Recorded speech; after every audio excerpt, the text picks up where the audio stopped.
You're listening to FitPro Sessions with Parallel Coaching, episode number 34. Hi, I'm Neale Bergman, and in today's podcast, Hayley and I are discussing 5 tips to crush revision procrastination. This is part of our coronavirus lockdown special, so stay tuned. Hi, I'm Neale Bergman. And I'm Hayley Bergman. Over the last 10 years, we've helped thousands of fitness professionals to get qualified, learn with simplicity, and coach clients with confidence. We're the first to say that learning and being a fit pro doesn't have to be hard work, and that with the right structure, support and resources, you can become a confident and knowledgeable fitness professional that is dedicated to more. So how do you learn, qualify and kickstart as a fit pro? This is the FitPro Sessions Podcast with Parallel Coaching. I want to ask you a question, and I'm going to ask Hayley a question. Yes. Do you ever procrastinate? Yes. Yes, straight up. So today's podcast is all about procrastination in your revision.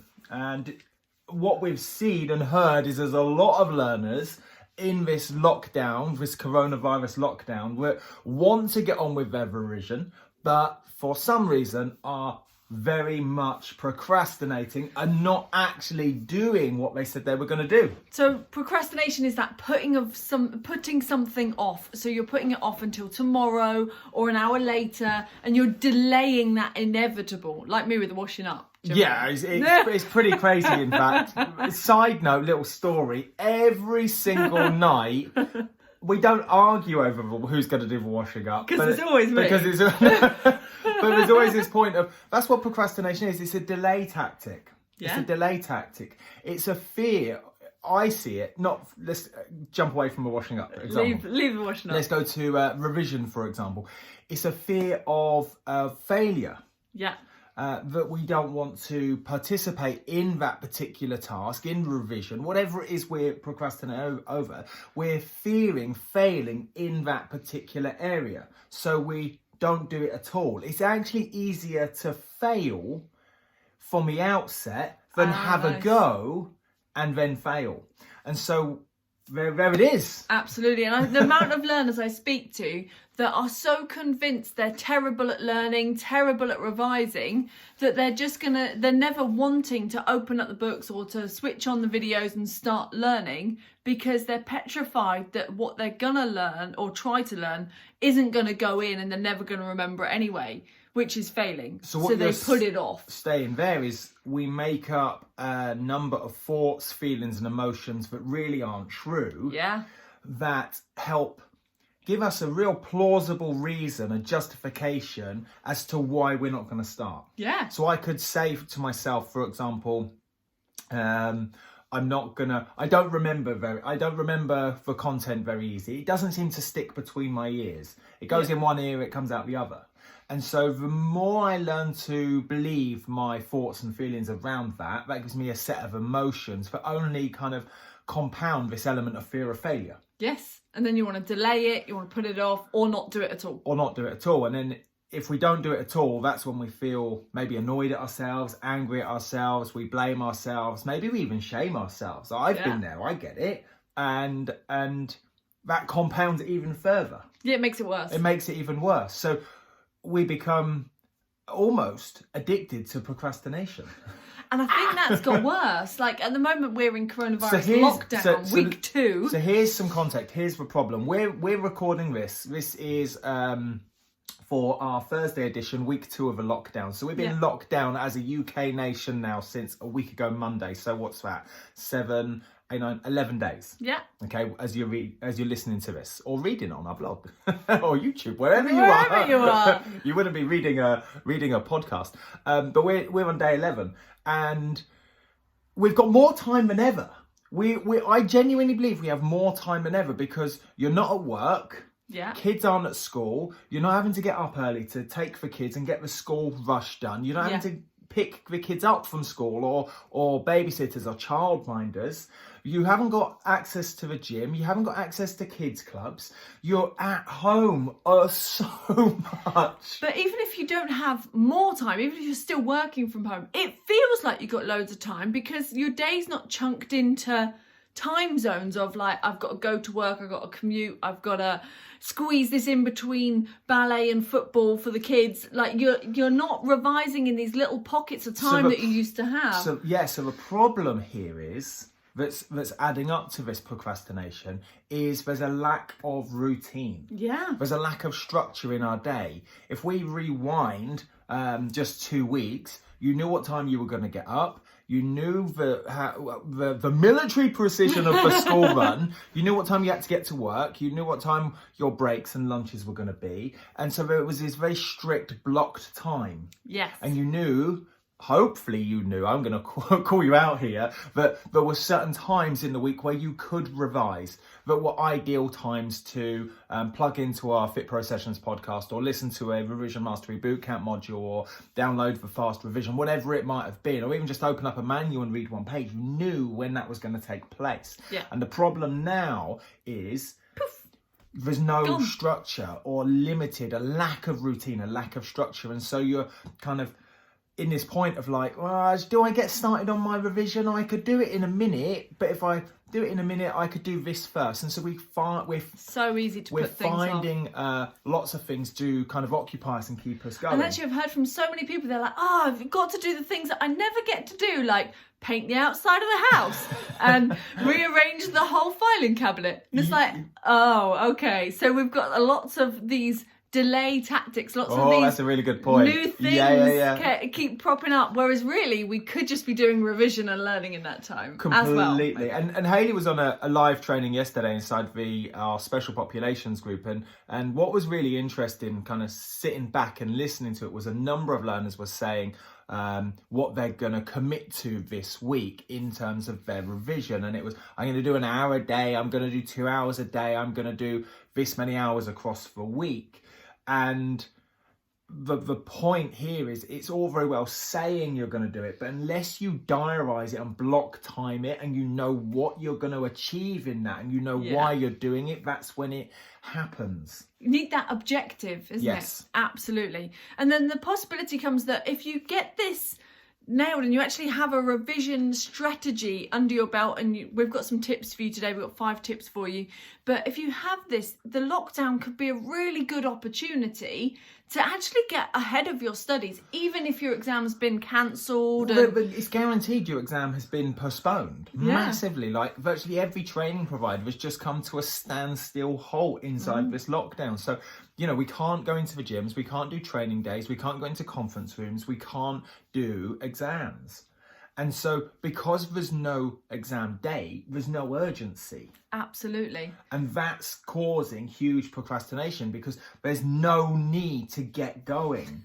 There's no need to get going. Especially if you rely on that last minute push, which I know a lot of people do, that last minute, my deadline's arriving, I've got to cram now. If you knew your exam was in 10 days' time, you'd be like, damn it, I'm going to open the books because I've only got 10 days. Yeah. And then the next day there's only 9 days left. And so the time frame of that's left to actually do the revision is less and less, which means your back's against the wall, which means there is no time left. You have to do it.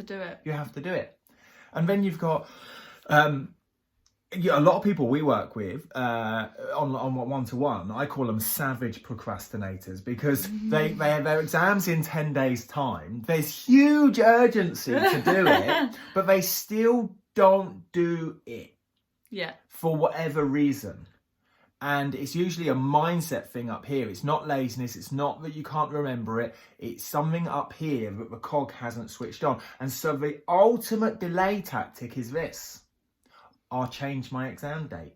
Oh, yes, and put it off and put it off. They put their exam date back another 8 weeks, and now they go, oh, God, wipe the brow and go, right, I've got 4 weeks to kind of pull my revision together and get it in order. There's another 4 weeks of not much effort. And not doing it. The effort, I don't mean effort as in doing it, I mean the effort is up here. Yeah, because there's another part of procrastination. Yeah. And this is probably something that I do very well. Tell me more. This part is where you're still doing your revision. So let's say we were saying, I'm going to do an hour's worth of revision today, or I'm going to do 2 hours worth of revision because I've got loads of time. You still do it, but the time that you do, the things that you do in that time are less productive. So you actually done about as much as you would have done in 5 minutes, but it took you 2 hours to do it. Yes, that's a really good point. And there's a lot of other faff, and you can reassure to yourself, oh, but I've done 2 hours of revision today. I'm doing really well. Yeah. But the and I can say that because it's me. Yeah, this is Hayley. 100%.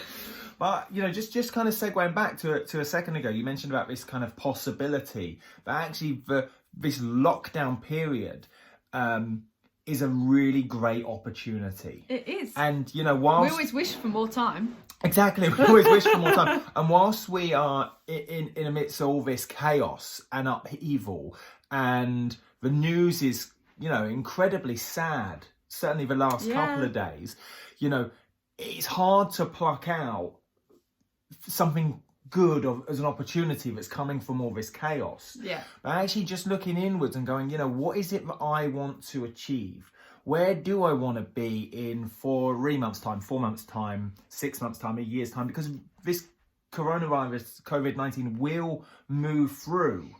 And your exam will be rebooked. And your exam will be rebooked. So fast forwarding and thinking, you know, where do I want to be? And what result do I want to get? How do I want to show up? Is going to make a massive difference to plucking out the opportunity for you specifically, and that's okay. Yeah, nice. That's the message I want to give. That's okay for you to feel happy emotions, that this is a good opportunity. There is, although it's a sad time, and it's a really scary time. There is this silver lining to the fact that you've been wishing for more time, and you've now got some, and it's okay to feel kind of use selfish and benefit and go, do you know what, I'm actually really grateful right now, and that's okay. There we go.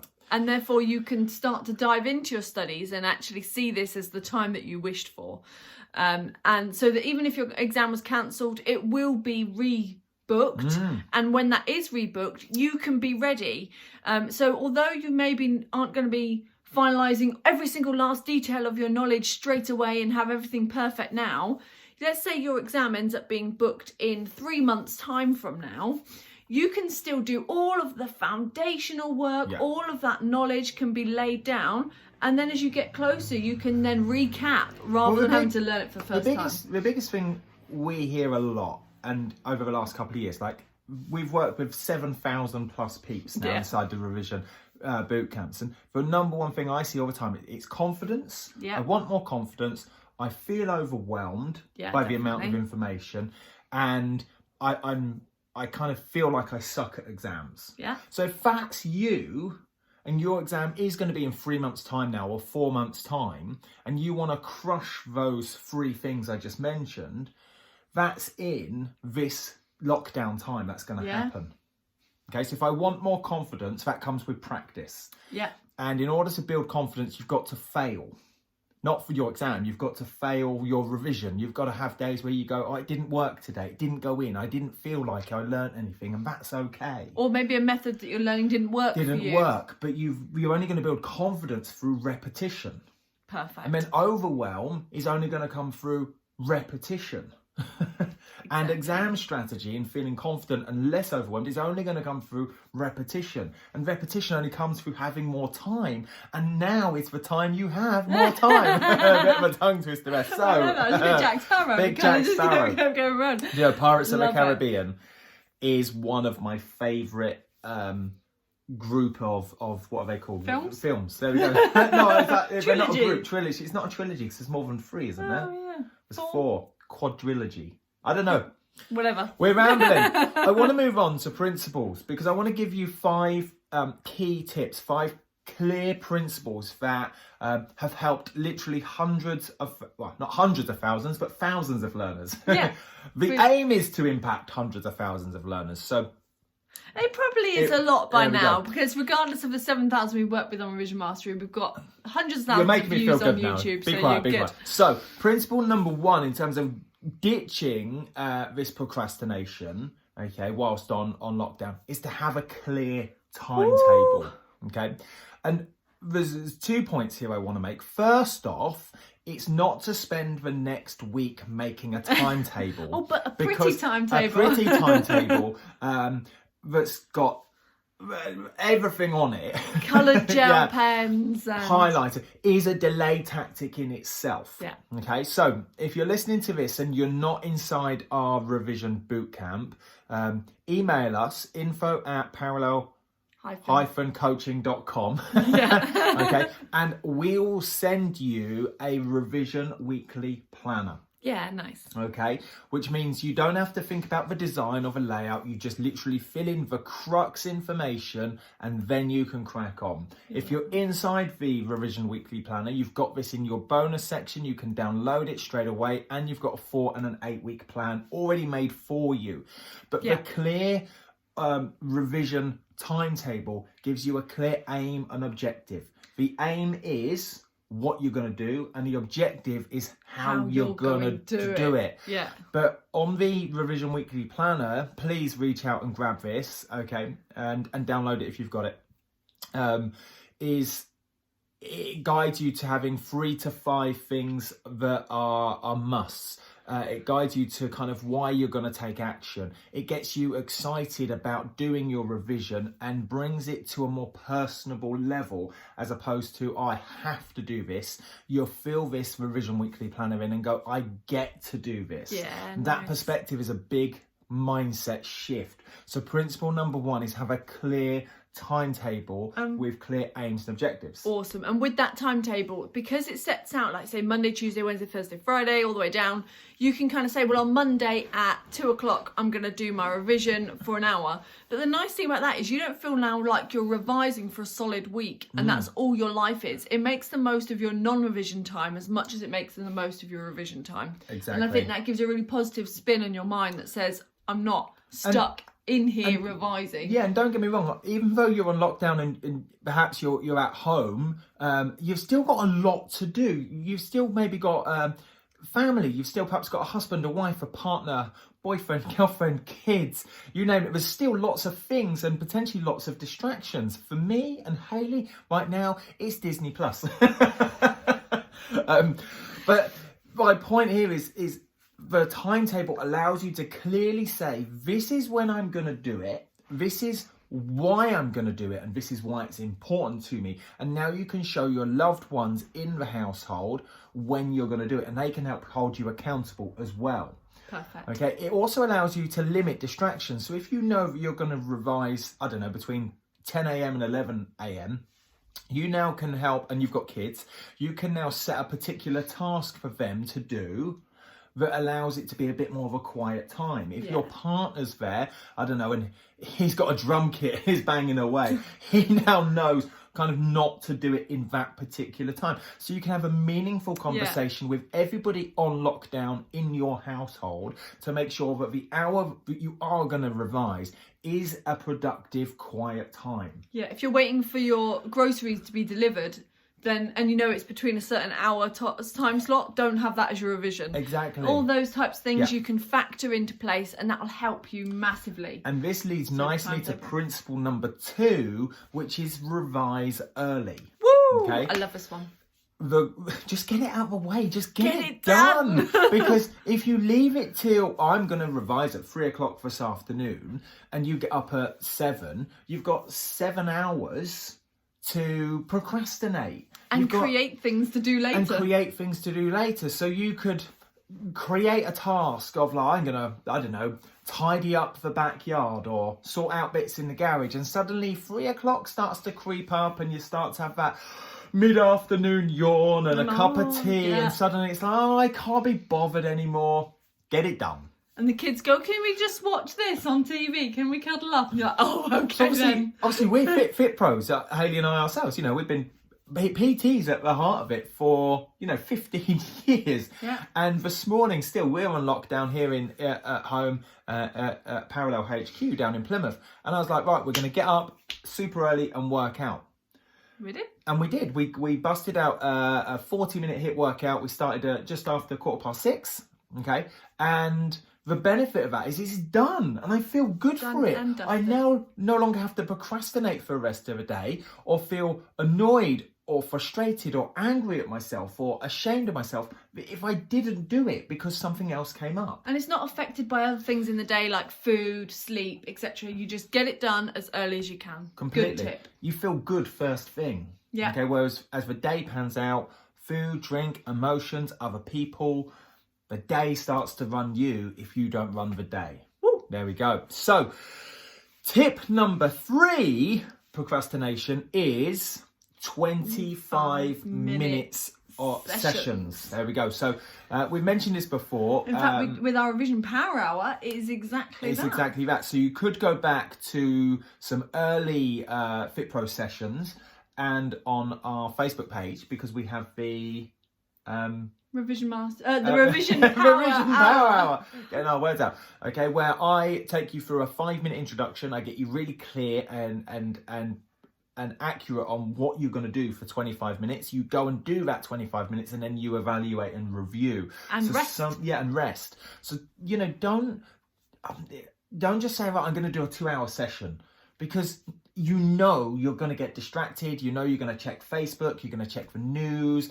The doorbell's going to go. I don't know. Going to need a cup of tea. Going to need a wee. Just keep them real short. Just go, right, bam, hit it hard. Isn't it? Because you can set the aim of, this is what I'm going to achieve in 25 minutes. You get that urgency. I've done my 25 minutes. And you're ramping up. You're like, oh no, timer on my phone. In fact, use your phone as the timer for that 25 minutes. As it ramps up to the end of it, you're like, cool, I'm done. Then you can go to the toilet, check your phone, refresh, do your next 25 minutes, and you've kind of got that little mind break as well. I would argue that if you just did one 5 million mile an hour 25 minutes, you'd get more done than if you just went at it for an hour. Yeah. It might be that you get to the end of the 25 minutes and go, do you know what? I feel really good. I'm just going to stop there. Mm-hmm. And that's okay. And that's okay. Because now we've got time on our side a lot more. Exactly. So, tip number 1 was have a clear timetable, get clear, aim objective. Tip number 2, start early. Tip number 3, 25-minute sessions. Keep them short, sharp and sweet, and hit them hard. Number 4. Note-taking. Now. Oh, this is a time sucker, isn't it? Listen up. Come in closer. Okay. If you find yourself with a highlighter pen and you highlight everything, okay, you got to listen in, okay? Or you find yourself taking loads and loads of notes and you feel like you're rewriting the entire manual. In fact, I've met a number of learners whereby they've handed me their notes and it's actually been a better version of the manual. Yeah. Okay. Which is a really, it's not that it's a bad thing by any means, but note taking, what I found, certainly working with learners one-to-one and in large groups, it's about being smart with note taking. Yes. So what do we do? If you can use acronyms, images, big titles, or summarize it in sort of one sentence, so it's got to be sort of 5 to 8 words really, in order to be a bullet point. You want to really summarize it as small as possible. So if you're working on a 25 minutes, that shouldn't be any more than 1 A4, and I mean big handwriting, not little squiggles. I'm just going to jump in there. What I think is really key is to say, right, I'm going to do a session early, I'm going to do 25 minutes, and I'm just going to look at one particular topic. Yeah.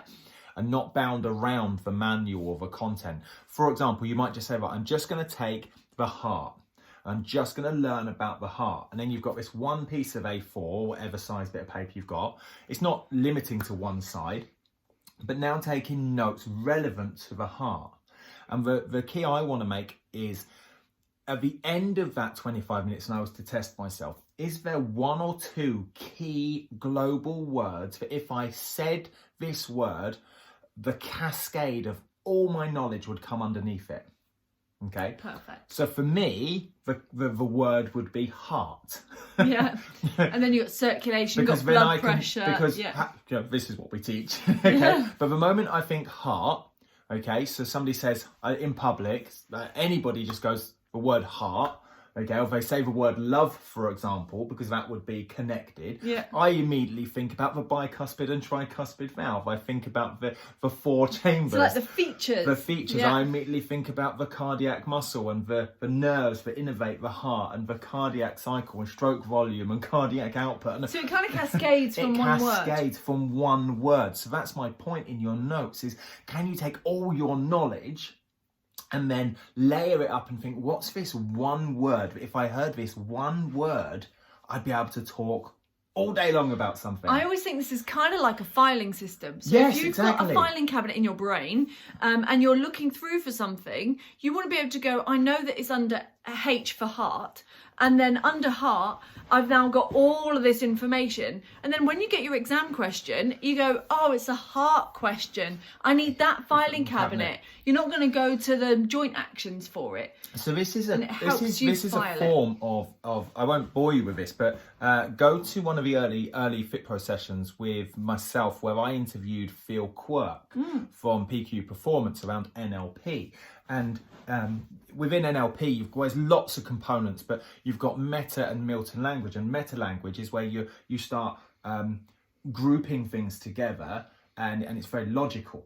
Okay, and this is that style of working and sorting the 6 inches out between your ears. So it's saying, right, here's all my knowledge about energy system. What is the one word? If I heard this word or I wrote this word down, how do I open up all of the cascade of that filing cabinet? Exactly. And we really confirm this with our what we call our brain dump. So one of our biggest exam strategies is that you can basically, when you get to the exam, you can scribble down a few key points. Notice a few. Usually less than 8 points on one bit of scrap paper that will remind you of the whole module, like the whole unit, everything you've learned. So you basically just need a couple, like one thing per module. So as an example of this, in terms of note taking, inside your studies, your revision, or inside your exam, you might see or hear the word aerobic energy system. So the moment you hear aerobic energy system, you think Mo Farah. Right. And now you think, well, what does Mo Farah look like? Well, he's tall, he's lean, his hips are as wide as his shoulders, therefore he must be an ectomorph. Ectomorph cascades to type 1 muscle fibers, being an endurance athlete. Now I know that is 3 minutes plus in an aerobic energy system. Now I know that it's oxygen because it's aerobic, therefore sweat and water would be the byproduct.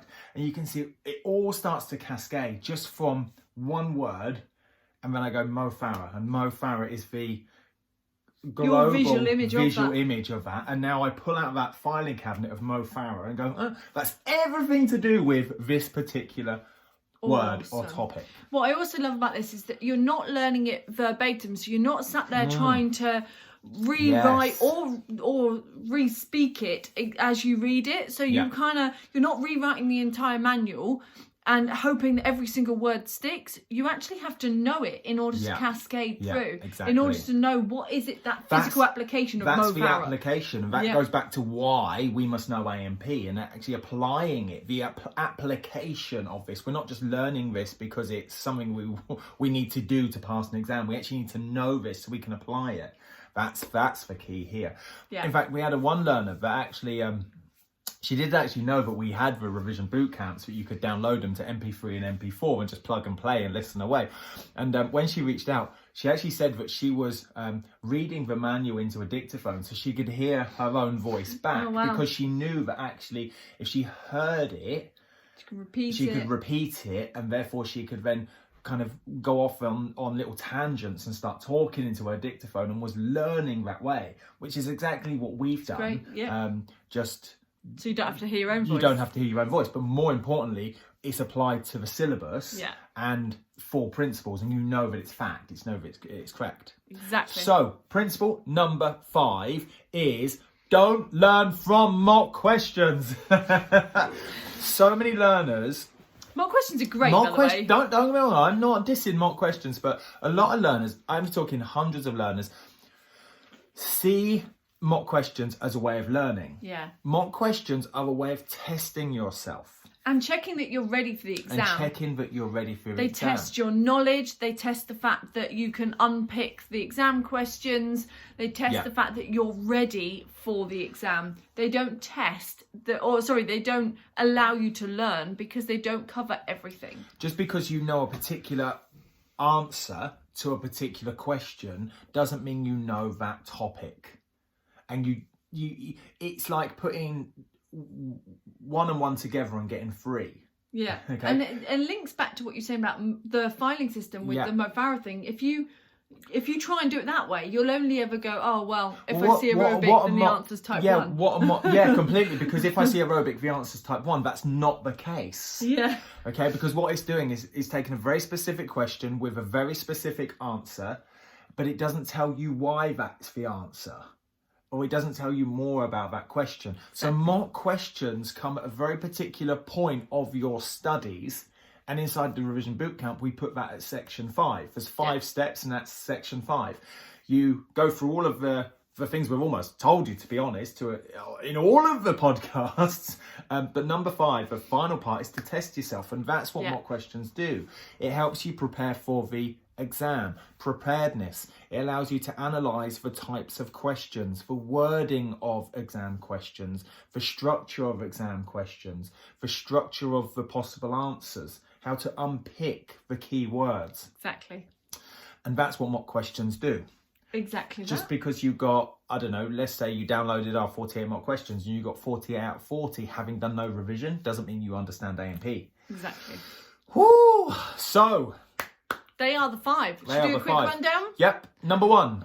Have a clear timetable with objectives. And aims. And aims. Yep. Number 2. Start early. Number 3. Is about 25-minute session blocks. Short sessions. Number 4. Note-taking should be concise. And number 5. Don't learn from mock questions. Boom. So your path and action, first off, is to, if you haven't got the revision weekly plan, is to reach out to us, info@parallel-coaching.com. If you're in the revision bootcamp, download it, get clarity on your week and dial that in. Yeah. Set clear aims and objectives. That's like the number one thing to do. There are 2 things. So you've got your timetable and your weekly objectives. Yeah. And then within that, use those 25-minute intervals that we were talking about. Completely. And allow yourself to learn before you test yourself. And don't feel, final message for me, don't feel any host of emotions that are conjured up to feeling that you can't use this time productively, that you can't have this lockdown as an opportunity or a bit of a silver lining for you personally. It's okay to make the most of this time. Yeah, and something that you said earlier was about family and how they have a massive part in procrastination. So involve them in your planning and feel okay about that, and feel okay that you're asking to do some revision. Yeah, that's okay. And if you want more accountability, reach out to us and say, even if you're with another training provider, go and grab our revision weekly planner and reach out and say, here's a picture of my plan.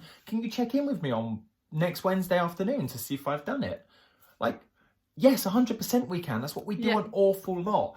In fact, the best way to do that is inside our Facebook group, the Parallel Coaching Inner Circle. There's now 1,300 plus people. Yeah. It's growing so quickly, the Parallel Tribe, which is wicked. Yeah, it's awesome. Come and join us. The links are below. And we hang out there pretty much every day. Yeah. We do live trainings in there. We do live Zooms in there. We even done a pub quiz. We even did a pub quiz the other day in there. So it's not just about learning. It's about having fun and understanding the application of learning in a fun-based environment. Yes, there exactly. We go. And you get to meet other Fit Pros, which is nice. Yes. Boom. Awesome. So well, that brings us towards the end of today's podcast. If you haven't yet left a review on iTunes, then please do go ahead and leave that nice shiny 5-star review. Also, if you're on YouTube, make sure you subscribe and hit like, because it helps us not only find other Fit Pros like you, also means that you get our updates for all of our future videos too. And I hope these 5 tips to crush your revision procrastination during this lockdown has helped. And with that said, we will see you on the next episode in a few days' time. See you later. Hi, I'm Neil Bergman. And I'm Hayley Bergman. Over the last 10 years, we've helped thousands of fitness professionals to get qualified, learn with simplicity, and coach clients with confidence. We're the first to say that learning and being a FitPro doesn't have to be hard work, and that with the right structure, support and resources, you can become a confident and knowledgeable fitness professional that is dedicated to more. So how do you learn, qualify and kickstart as a FitPro? This is the FitPro Sessions Podcast with Parallel Coaching.